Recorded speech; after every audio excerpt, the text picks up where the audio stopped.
Hey everybody.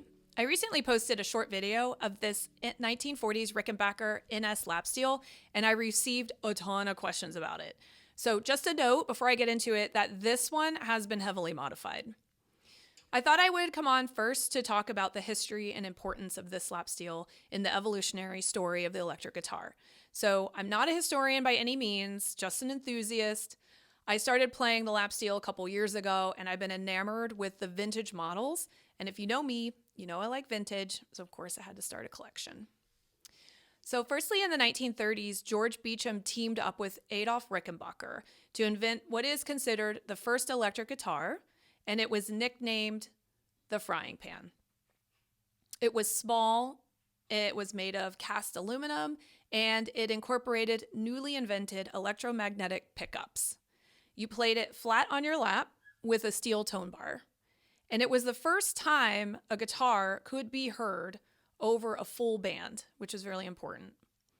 Now, at this time in the 30s, other guitar makers were producing their own lap steel models, but the frying pan was the first to be commercially available.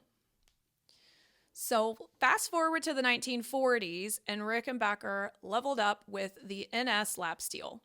So it had better tone overall, it had a better pickup, and it also had a sleeker design that mimicked a ukulele.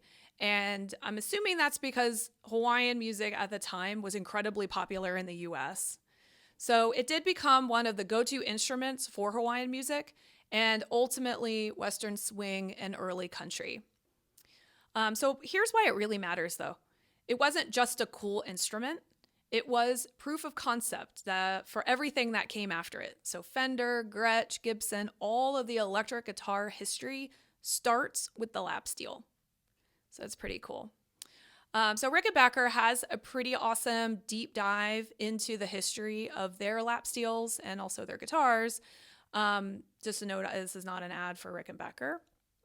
But I'm going to follow up with part two, where I'm going to answer specific questions that you've sent me about this model. So stay tuned for part two. Thanks for watching.